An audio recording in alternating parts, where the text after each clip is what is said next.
तो hello guys, कैसे हो आप लोग। आई होप बहुत बढ़िया। आपकी जो है पढ़ाई बहुत अच्छे से चल रही होगी। जैसे कि आपको पता है कि 11th क्लास की हमने सीरीज चला रखी है। आज जो है सेकंड चैप्टर जो मैं कराते हुए आ रहा हूँ, उसके अंदर हम बात कर रहे थे अधिकार की, मौलिक अधिकार की, फंडामेंटल राइट्स की। जिसने मेरी पिछली वीडियो नहीं देखी है, डिस्क्रिप्शन में मैं लिंक प्रोवाइड करा दूंगा, आप जाके उसको देखिए। और फिर उसके बाद इसका जो सेकंड पार्ट है मौलिक अधिकार का, फंडामेंटल राइट्स का, वो देखने की कोशिश करिएगा, ठीक है। तो आज हम चलेंगे अपने मौलिक अधिकार के नेक्स्ट अधिकार पर। जैसे कि हमें पता है, पहले मैं पढ़ा चुका हूँ, क्या क्या एक बार रिवीजन में अगर लेंगे तो मैंने बहुत सारी चीज पढ़ाई है। पहली बात, इस चैप्टर का जो नाम है वो है भारतीय संविधान में अधिकार, ठीक है। भारतीय संविधान में अधिकार, अभी तक हमने जो पढ़ा है वो पढ़ा है मौलिक अधिकार क्या होते हैं। सबसे पहले हमने पढ़ा अधिकार क्या होते हैं, मौलिक अधिकार क्या होते हैं, मौलिक अधिकार कहाँ से लिए गए हैं, मौलिक अधिकार संविधान के किस भाग के अंदर है, ठीक। मौलिक अधिकार किस अनुच्छेद से कितने अनुच्छेद तक हमने देखने की कोशिश करी। और फिर उसके बाद मौलिक अधिकार कितने प्रकार के होते हैं, ये सारी चीज हमने इस पे हमने क्या करा, चर्चा करी है और विस्तार से जानने की कोशिश करी है।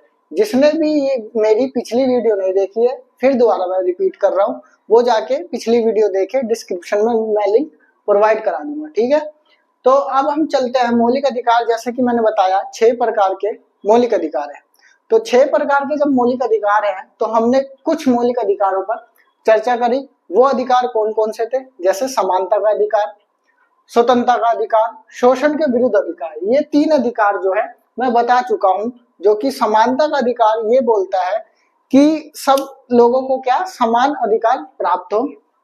स्वतंत्रता का अधिकार मतलब बात करता है कि सब लोग क्या है, अपने आप में स्वतंत्र है, ठीक। तो समानता का जो अधिकार था, अनुच्छेद 14 से 18 तक समानता का अधिकार देखने के लिए मिला। फिर उसके बाद क्या, स्वतंत्रता का अधिकार 19 से 22 तक देखने के लिए मिला। और फिर उसके बाद शोषण के विरुद्ध अधिकार 23 और 24 को मैंने पढ़ाया। आज हम पढ़ेंगे धार्मिक स्वतंत्रता का अधिकार, ये चौथा है हमारा। क्या, आज हम पढ़ेंगे धार्मिक स्वतंत्रता का अधिकार। बिल्कुल आसान तरीके से हम इसको पढ़ने की कोशिश करेंगे।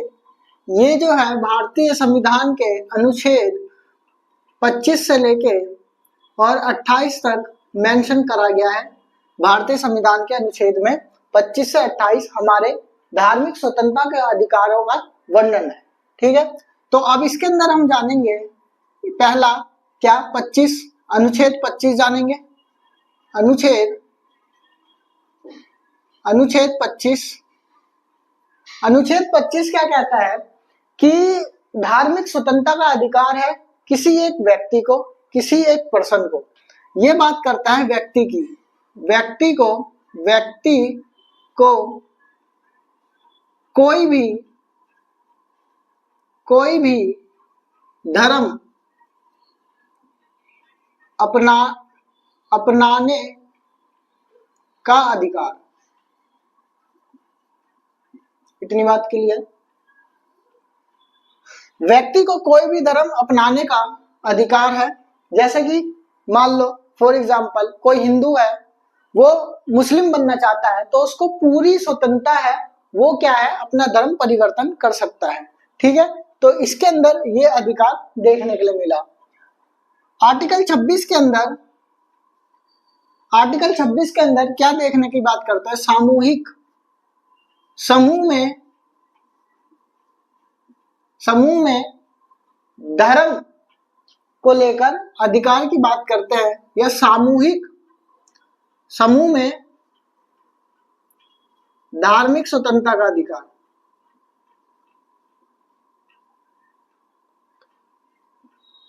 का अधिकार। इतनी बात क्लियर। मतलब ये बात करता है 26 की समूह जो है, समूह को कोई भी धर्म फॉलो करने का अधिकार है। 25 के अंदर एक व्यक्ति, एक पर्सन, कोई भी व्यक्ति जो है वो कोई भी धर्म अपना सकता है, ठीक। और समूह में क्या है, धार्मिक स्वतंत्रता का अधिकार है। मतलब ये बात करता है कोई भी प्रावधान है, कोई भी प्रावधान है इसके अंदर ही प्रावधान का अधिकार है, प्रावधान का अधिकार, और वो किससे रिलेट होगा, वो धर्म से होगा, कोई भी प्रावधान। ठीक है, आर्टिकल 26 के अंदर। आर्टिकल 27 क्या कहता है? आर्टिकल 27 ये कहता है कि जो धन है, भाई एक व्यक्ति है उसने धर्म अपनाया 25 के अंदर, 26 के अंदर कुछ व्यक्तियों ने धर्म अपनाया, एक यूनिटी बन गई, एक समूह बन गया, एक समूह को धार्मिक स्वतंत्रता का अधिकार देखने के लिए मिला। अब ये बात करते हैं, ये बात करते हैं कि जो समूह है धार्मिक स्वतंत्रता का अधिकार है। अब बात करते हैं भाई धर्म है, कोई समूह अपना रहा है उस धर्म को, तो धर्म को चलाने के लिए कुछ एडवर्टीजमेंट वगैरह करने के लिए धन चाहिए, तो वही बात करी गई है, धन की बात करी गई है, धन की बात करी गई है इसके अंदर कि धार्मिक मामलों में धन के लिए या कर जो धन है वो देखने की बात करी गई है इसके अंदर। ठीक है, तो ये बात करी गई है कि धार्मिक मामलों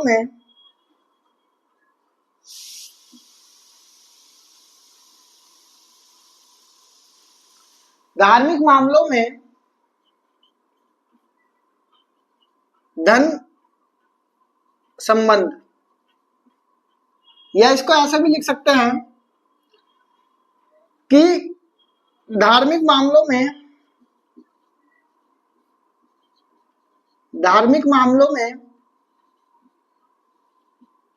कर संबंध।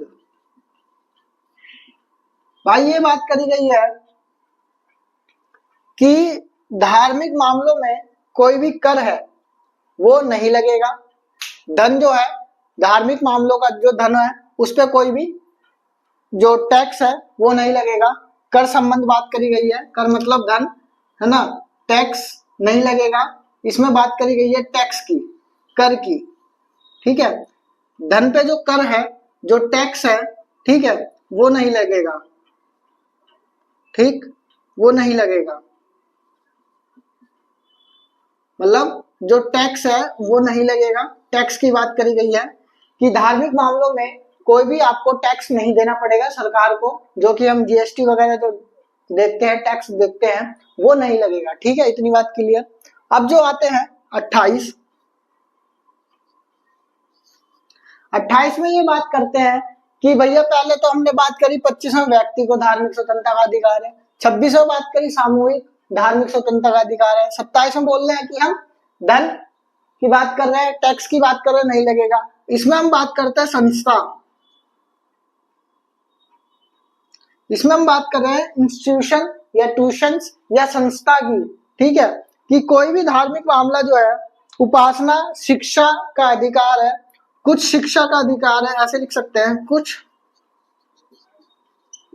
शिक्षा का अधिकार धार्मिक मामलों में।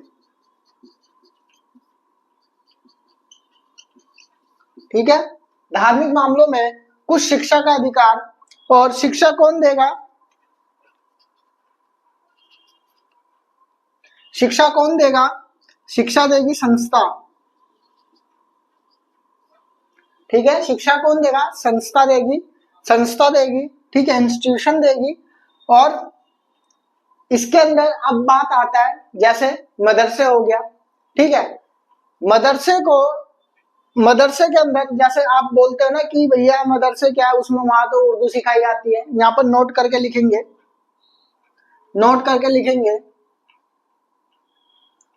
नोट करके लिखेंगे कि जो उर्दू है और जो संस्कृत है वो क्या है, लैंग्वेज है।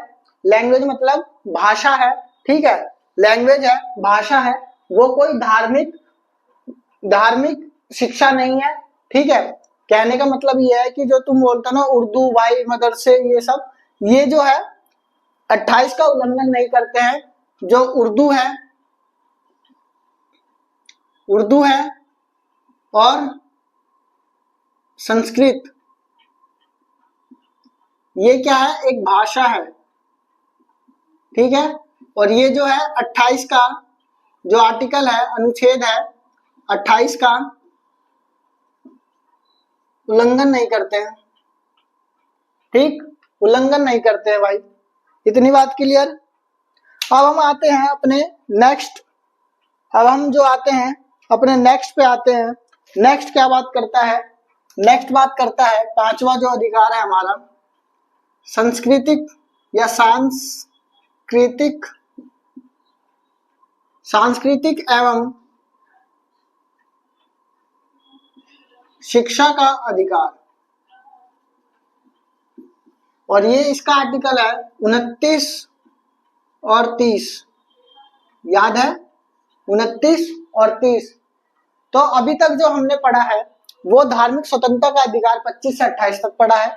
25 व्यक्ति को एक धर्म मानने का अधिकार है। 26 के अंदर सामूहिक धार्मिक स्वतंत्रता का अधिकार है। 27 के अंदर टैक्स की बात करी गई है, धन की बात करी गई है। और 28 के अंदर कुछ शिक्षा की बात करी गई है, संस्था की बात करी गई है इसके अंदर। फिर इसके बाद नोट करके लिखवाया, उर्दू और संस्कृत जो है वो भाषा है, ना कि धार्मिक शिक्षा है। ठीक है। फिर उसके बाद अब आते हैं हम पांचवा जो है सांस्कृतिक एवं शिक्षा का अधिकार, जो कि 29 और 30 कहते हैं। उन आर्टिकल अनुच्छेद जो है, अनुच्छेद 29 के अंदर क्या है, 29 बात कहता है कि जो संस्कृति है भाई, अल्पसंख्यक की जो संस्कृति है, जो SC ST जो है उनकी जो संस्कृति है उसको मानने का अधिकार है। इसमें एक्चुअली ये बात करी गई है, जो संस्कृति देखने के लिए मिलती है, संस्कृति जो देखने के लिए मिलती है उसको, संस्कृति को मानने का अधिकार। और ये अधिकार किसको है,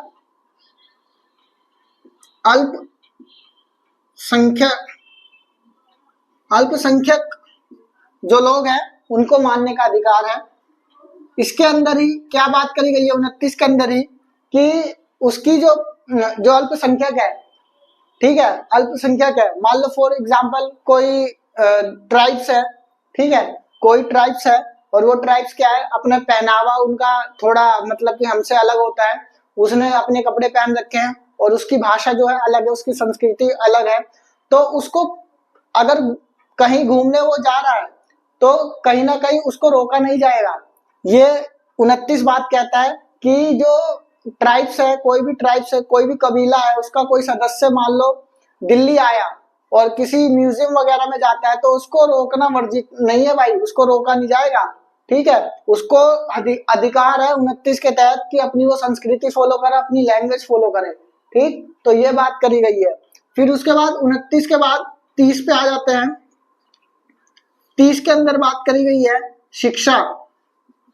कोई भी अल्पसंख्यक व्यक्ति जो है उसको लगता है कि वो कंफर्टेबल नहीं है वहां पर शिक्षा लेने में, जैसे विद्यालय वगैरह में, तो सरकार उसको प्रोवाइड कराएगी, संस्था खोलेगी। ठीक है, और संस्था खोलने के बाद वो क्या करेगा, उस अपनी संस्था खोल के सरकार उसको फंड देगी, उसको पैसा देगी, धन देगी और वो चला सकता है। ठीक है, समूह बनाकर। तो शिक्षा का अधिकार है अल्पसंख्यक का।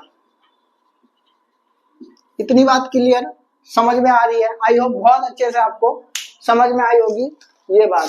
ठीक, फिर उसके बाद कई सारी बात जो है देखने के लिए मिली इसके अंदर, कई सारी बात जो है देखने के लिए मिली इसके अंदर। क्या देखने के लिए मिलता है, आगे चलते हैं, इसको रफ कर देता हूं थोड़ा मैं।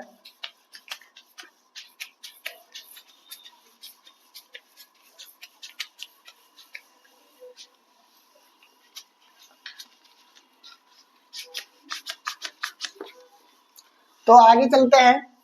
ठीक, आगे चलते हैं, आगे जो है अब आते हैं, ये सारा पता चल गया इतना। ठीक, 29 30 पता चल गया। 31 जो आर्टिकल था ये आपको पता है, 31वां जो आर्टिकल था वो था संपत्ति का अधिकार। संपत्ति का अधिकार जो कि हटा दिया गया, संपत्ति का अधिकार जो कि क्या हटा दिया गया। 44वां संविधान संशोधन 1978, 44वां संविधान संशोधन 1978 78 में इसको हटाकर एक कानूनी अधिकार, कानूनी अधिकार, ठीक, कानूनी अधिकार बना दिया गया, ठीक, कानूनी अधिकार बना दिया गया 1978 में 44वां संविधान संशोधन। और अनुच्छेद इसको अनुच्छेद 300A पार्ट या इसको का पार्ट भी बोलते हैं, ठीक है। का पार्ट के अंदर मेंशन करा हुआ है, पहले संपत्ति का अधिकार जो था मूल अधिकार था, ठीक, पहले संपत्ति का अधिकार मूल अधिकार था, लेकिन अब जो है वो क्या है, कानूनी अधिकार है, कानूनी अधिकार है, ठीक है, कानून का अधिकार है। तो इतनी बात क्लियर। अब आते हैं आर्टिकल 32। आर्टिकल 32 जो है, आर्टिकल 32 जो है वो क्या कहता है, सार्वधानिक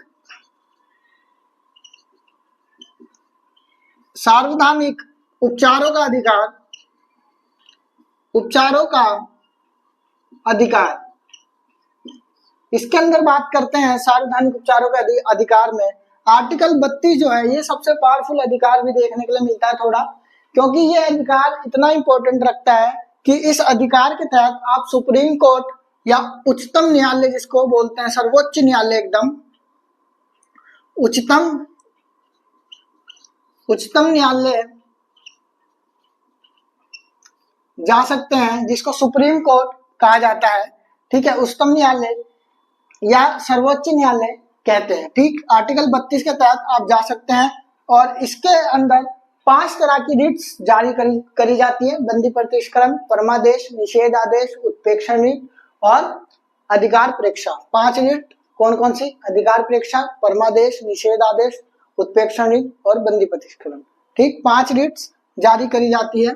फिर एक और बार दोबारा सुनेंगे, बंदी प्रतिष्करण, परमादेश, निषेध आदेश, उत्प्रेक्षण रिट और अधिकार प्रेक्षा, ठीक। तो 5 रिट्स जारी करी जाती है। तो 5 रिट्स जारी करी जाती है। रिट्स क्या होती हैं ये मैं बताऊंगा, नेक्स्ट एक वीडियो आएगी रिट्स पे ही आएगी, वो 5-10 मिनट की वीडियो होगी, उसको आप वॉच करना, ठीक है। रिट्स क्या होती है, जो मोटी मोटी जो छोटी छोटी चीज है वो एक वीडियो में आपको कवर कर दूंगा, जो ये मेन है ये आपको इसके अंदर देखने के लिए मिलेगा। जैसे नेक्स्ट वीडियो में रिट्स क्या होती है, निवारक नजरबंदी क्या होती है, ठीक, ये सारी चीजें देखने के लिए मिलेगी। तो उच्चतम न्यायालय 5 तरीके की क्या करता है, रिट जारी करता है, 5, ठीक, 5 तरह की रिट्स जारी करता है, ठीक है। और एक याद रखना, नोट डाल के लिखना कि 226 जो आर्टिकल है उसके तहत हम उच्च न्यायालय, उच्च मतलब उच्च न्यायालय मतलब हाई कोर्ट बोलते हैं इसको सर्वोच्च न्यायालय, इसको उच्च न्यायालय, ठीक है, उच्च न्यायालय जा सकते हैं, ठीक है, अपने अधिकार। अब ये क्या होता है, सार्वधानिक उपचारों का अधिकार, दोबारा से सुनेंगे अच्छे से। सार्वधानिक उपचारों का अधिकार वह अधिकार है कि तुम्हारे ये जितने भी आर्टिकल लिखवाए मैंने 30 तक, इसके कोई से भी आर्टिकल का दुरुपयोग हो रहा है, फॉर एग्जाम्पल कहने का मतलब ये है कि आपके अधिकारों का हनन हो रहा है, तो वो हनन जब हुआ है तो आप आर्टिकल 32 के तहत सीधा सुप्रीम कोर्ट जा सकते हैं, अपनी याचिका रिट्स दायर कर सकते हैं, ठीक है, याचिका दायर कर सकते हैं और बोलते हैं कि जज साहब ये क्या है, मेरे अधिकारों का हनन हुआ है, जैसे फ्रीडम मेरी छीनी गई है ना, और चीज भी हो सकती है, समानता नहीं दी जा रही है, भेदभाव करा जा रहा है, धर्म से भेदभाव करा जा रहा है, तो वो चीज जो है आर्टिकल 32 से सीधा सुप्रीम कोर्ट, आर्टिकल 226 के तहत उच्च न्यायालय, हाई कोर्ट, ठीक है। तो ये सारी चीज इसके अंदर आज हमने देखी। आई होप बहुत अच्छे से आपको समझ में आया होगा ये सारी चीज, तो मैंने बहुत अच्छे से समझाने की कोशिश करी है। तो आपको अगर वीडियो अच्छी लगी हो, समझ में आया होगा, तो एक लाइक कमेंट बताना कि क्या क्या चीजें कमी है, उसको हम पूरा करेंगे, और आपको क्या क्या समझना है इस पे भी हम आगे वीडियो बनाने की कोशिश करेंगे, ठीक है। और कुछ टॉपिक अगर रह चुका है मेरे हिसाब से तो मैं सही पढ़ा रहा हूँ, नहीं रह रहा है, अगर आपको लगता है कि ये चीज छूट गई है तो आप कमेंट करके बता देंगे, तो लाइक करेंगे, अगर आपको पसंद आए तो सब्सक्राइब करें, ठीक है, बेल आइकन को प्रेस करें क्योंकि आने वाली वीडियो आप तक फौरन उसी टाइम पहुंच जाए, ठीक है। तो इतनी चीजें हमने आपको बताई है, तो मिलते हैं, ठीक है। नमस्ते, जय हिंद।